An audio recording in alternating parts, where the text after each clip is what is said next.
following on from the Liquify filter, there's this other thing. It's brand new in CS5 and it's pretty amazing, and it's called the Puppet Warp feature. So I'm just going to open a file, and you'll have this one in your samples, and where is it? There it is, Match Girl.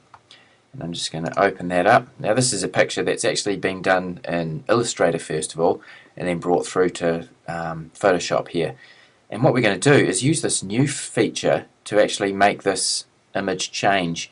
And it's called Puppet Warp, and basically I'm going to show you the basics of it, and then it's up to you to see where you can go with it. Now what we've got is the image, and you'll notice over here we've got two layers, the Match Girl and the birds on one layer and the snow and sky on the other.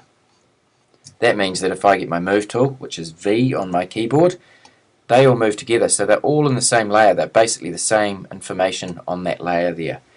What I'm going to do is use Puppet Warp to sort of allow me to move parts of this around. It's a pretty amazing feature, and it's actually used in motion graphics programs like After Effects as well. So if you get into this, if you're wanting to make animations, you can do that in After Effects with similar techniques.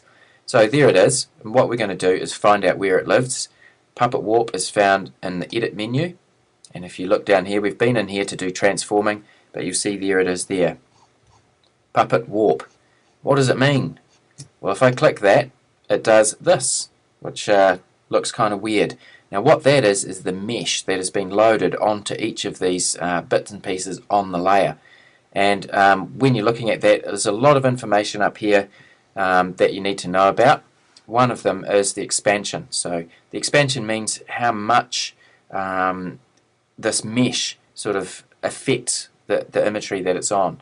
You can expand that to give it more, okay, and you can see that that expands out to the sides, or you can pull it back to give it less.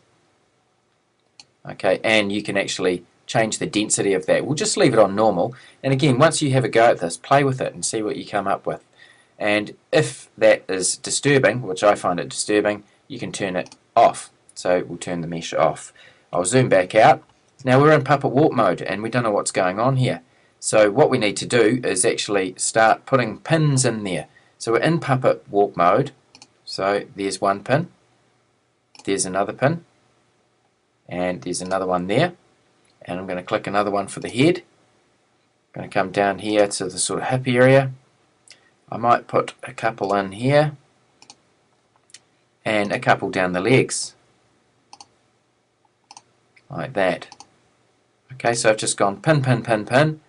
And now what I can do with the same tool that I've got here is click on these and move them. And as you can see, it alters the actual image there. Okay, so it's quite cool. So all of these can be pinned. And it doesn't matter what you're doing, you can just go, oh, I'll have another pin there. So I'm just going to pin that one, then move it. So it's flying up above her head there.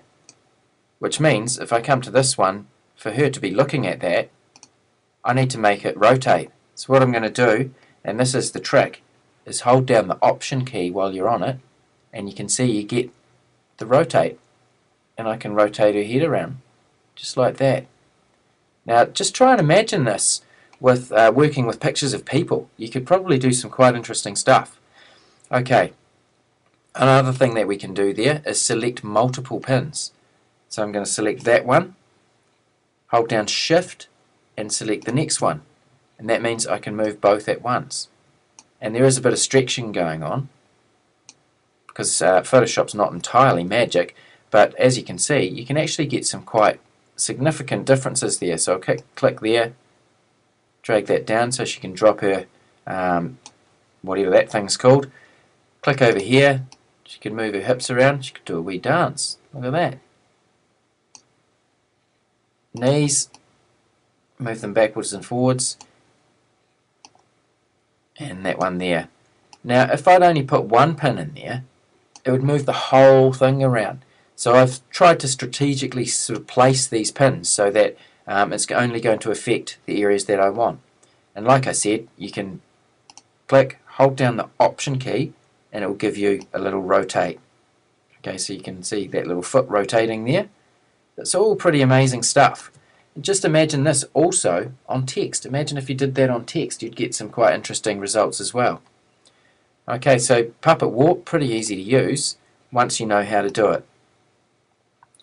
And it is kind of like transform. So when you're happy with what you've got, you go up to the control panel here and say either yes or no. So I'm just going to say, yep, I'm happy with that. Click that, does the job, and there it is. We've warped that to be a completely different looking image. If I do the before and after up in the history panel, there it was. Bird flew away, she followed it. So before, after, just with this Puppet Warp feature. Now for you guys at schools and things like that that might have to do interesting stuff with text, you could try doing the same sort of thing with text, and you could actually bend your text around. So between this and the Liquify filter, you've got a lot of stuff that you can do. So yeah, give that a go.